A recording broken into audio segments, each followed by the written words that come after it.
Hey, this is Jack, and this video is called 3 Types of Guys That Are Unlikely to Want a Committed Relationship. So let's get straight into this.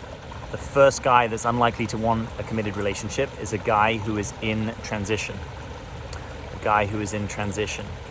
Said differently, when a guy is figuring himself out, finding himself, finding or refinding his purpose, he's unlikely to have at the forefront of his heart wanting to extend his commitment and protection and taking careness to someone else, right? It's kind of like there's enough going on for him to figure himself out that he doesn't really want to figure out how to grow a relationship.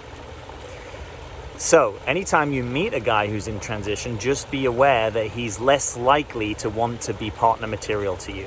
Right? Now, sometimes this gets tricky because he may have a self-identity as someone who likes being partnered or considers himself a good partner. But sometimes that is in kind of contravention of the actual season that he's in. So if you notice that he doesn't really know how he's going to make money, or he doesn't know where he's living, or he doesn't know where he wants to ground himself in the world, or perhaps he got fired or quit a business or even maybe sold out of a business, and it's like the next thing hasn't really taken shape, he's probably less likely to want to step into commitment, right? Because his own foundation isn't secure. There's enough things that are up in the air. Now, this doesn't necessarily mean that he's not going to want to relate. Right? So we always come back to this, like the desire to relate and the desire to commit are different things. He may well be available for companionship. He may well be available for lovership, right? Which is a connection that has a romantic or sexual aspect to it, but it's actually not moving in the direction of commitment. And if, by the way, he's never been in a stage of his life like this, right? Perhaps he's been employed for the last 15 years and then suddenly got let go and he was unsuspected, he may not really have the awareness of tools of the actual season that he finds himself in, right? So he may not be aware of his inability to move into more commitment. He may not be able to articulate that so clearly on the front end. So this is where you have to also be aware and curious and as objective as you can of, what stage does this guy seem to be in? Now, in sort of gross simplification, where you may have a little more challenge with this is if you're interested in this channel, you're interested in development, coaching, being more authentic, there's a possibility that your life includes an element or a lot of transformational, right? In different speak, we could say you are living a transformational life, you are on a transformational path. And that is a different kind of path than perhaps the majority of the population, right? For some people, who they are when they're 20, 25 is effectively, developmentally speaking, who they are for the rest of their life. Right? You also see this politically. Oftentimes, people's political preferences are pretty set by their early 20s and they don't really change them. They don't really even get curious about them again. So why am I telling you this? I'm saying to you this, that the type of guys that you may be attracted to, right, if you have a more transformational life, you may not be attracted to a guy who is effectively quite the similar guy than he was in his early 20s, but perhaps he's just, made a bit more money, has progressed in his career, has perhaps become more stable, has a better retirement. But maybe he's not been through the kind of transition that perhaps you have if you've been looking at moving into a more authentic expression from a more striver self-expression, say, right? Or you just know that in your life, you are on a journey, and you're definitely on a journey of becoming and changing and shifting. And so you might find that attractive in a guy, right? But you've also got to realize that a guy who's on a more transformational path is probably going to have a less incremental, linear backdrop to his life.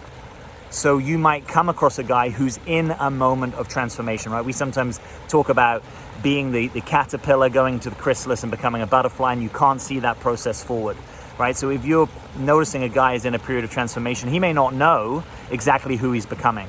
And that probably means it's better to be his friend, or, if you want to have a love relationship, to treat it as a more casual connection or lovership. And really the defining characteristic of lovership is that it doesn't entail a commitment, right? It's more like I'll see you when I see you, rather than, we're definitely going to be seeing each other regularly and increasing our commitment and increasing the ways in which our lives are entwined.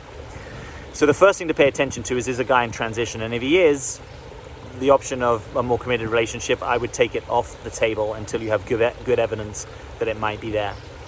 So the second type of guy who's unlikely to want to step into more commitment is a guy who is low self-preservation, right? So this is bringing in the aspect of the three instincts from our understanding of the Enneagram. And there's plenty of great videos on the Enneagram. If you ever come and do any of my programs, as part of them, I often give my Enneagram masterclass.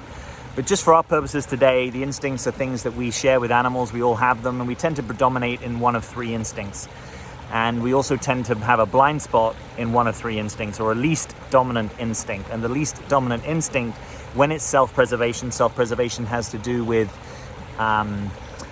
foundation, it has to do with maintaining things, it has to do with resource management. So someone who is strong in self-preservation tends to have a pretty realistic view of the time, energy, money that things take. They don't tend to sort of run out of money and then be like, oh, I've run out of money, right? They tend to be pragmatic and realistic about the resources they have, and they tend to want to conserve them and hold on to them.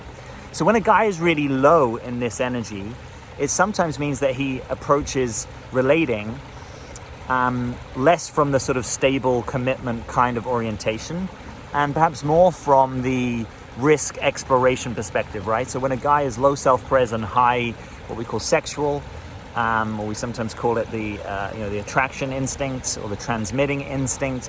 But it's when a guy is high on that and low on self-pres, he's more like, a spark looking for a plug, right? He's more likely to be looking for the juice and intensity of connection. And by the way, there's nothing wrong with that, and there can be something incredibly enlivening about that. It just may not be the same approach as I'm kind of looking to ground down and settle down and be in a more committed style of relationship with someone. Now, again, depending on his level of awareness, self-awareness, he may know this about himself, but he may not, right? So again, it's good if you can start to get curious and track some of these vectors of reality to notice, how many other commitments does this guy have in his life? Like, does he have a committed orientation to his career? Does he have a committed orientation to acts of service in the community? Does he hold down any kind of responsibilities or roles to a child or a family member, to a cause? Does he tend to things? Does he look after a garden or a veggie patch or anything that has that sort of energy attached to it? If he's got none of that, right? And so like the high expression, and I'm speaking archetypically here, so take it with a pinch of salt, but like, like surfer dude or ski bum or someone whose main focus is perhaps on, the pursuit of pleasure, maybe even the pursuit of excellence in their hobbies, but maybe that's a little bit of a different focus to, I'm wanting to grow and expand my career and impact. So again, you get to choose here. None of this is me making that guy wrong. I know people like this and I love them. It's a great energy and expression and way of being in the world. But if you're looking for commitment, that, if you were a betting person, and I'm not encouraging you to bet, but if you're a betting person, that might not be where you would lay your bet, right? So probabilistically, it's less likely that guy is perhaps going to step comfortably into a more committed style of connection with you. And, obviously, you don't know where a committed style of connection is going to go or not. My job is to help you engage with someone that actually is ready for and wants that style of commitment, and then you can see, where does the relationship go from there.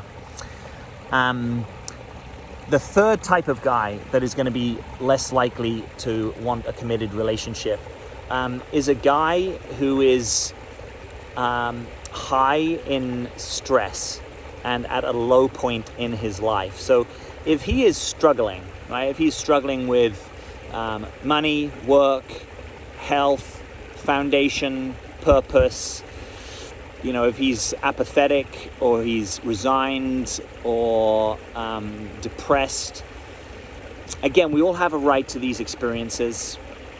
I've had some of these experiences, and none of this is coming from judgment. It's actually coming from clarity and sobriety, right? So that kind of guy may need a friend, right? He may even want a romantic connection, right? A lovership, but he's probably not going to want to extend his circle of concern to you because he's probably just not in a position to, right? When you're struggling to really stand on your own 2 feet, and at times we may all find ourselves there, it's unlikely that he's going to be like, well, I can't really stand on my own 2 feet, so let me help you sort of stand on yours, right? Or let's kind of create something that's magnified between us.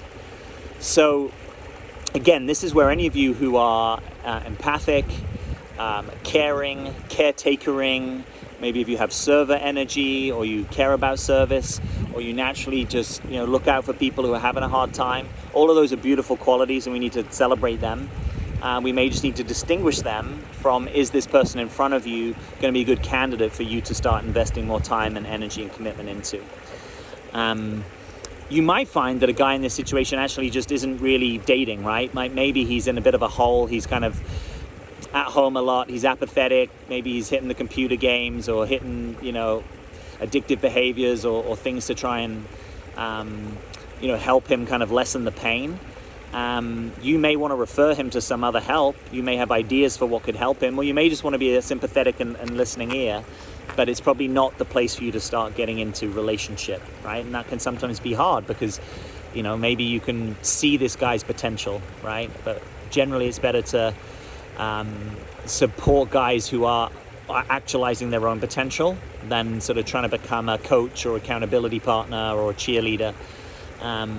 And again, if you can do those roles, but from a place of companion, by all means go and do them, right? But most of you aren't probably going to want to be doing a lot of cheerleading and companioning, and over here also kind of dating in service of finding commitment, So we all have finite energy, and it's worth, thinking about where do you want to put yours, And maybe in this season you're like, actually, I'm happy to be a companion to this guy. I get something from the connection. That's perfectly fine. But if you know that you're actually being pretty serious and intentional, you're ready to meet someone, you might not want to put too much attention into this guy, right? Now, some of you, that might sound abrupt or harsh, right? It's really trying to find you can be loving without trying to get into a relationship with someone. So you can see them. You can have compassion for their situation. You can empathize. You can even help, right? You could give them resources or ideas. But that's just a different thing than this one category. Most of you who watch this channel are looking to have one person in your life that you have a deeper style of relationship with. And so you've got to be mindful, right? You've got to protect that slot in your life. So it's not to say that this guy's always going to be in this situation, right? So you may encounter him again in another season, and he's had a bit of a rocky story, and he's back on his feet, and he's doing well, and he's come through the dark night of the soul or whatever's going on, and maybe there's something else that can constellate there, right? So no doesn't necessarily mean never, but it also takes a certain sobriety just to be and trust this season of your life where you're at, where someone else is at. So those are the 3 things I want you to be aware of. Low self-preservation, high transition, and kind of low point in his life. Probably not predictors of being able to step into more commitment with you. Anyway, I want to know also, what's your experience? Let me know. Please leave me a comment. If you've liked this video, hit the like. You'll see another suggestion of a video here. So if you like what you've seen here, please watch this video, and I invite you to subscribe. I release new videos every week on personal growth, authenticity, dating, and other topics, and we'd love to have you as part of the community. So thanks for being here. As always, I'm Jack.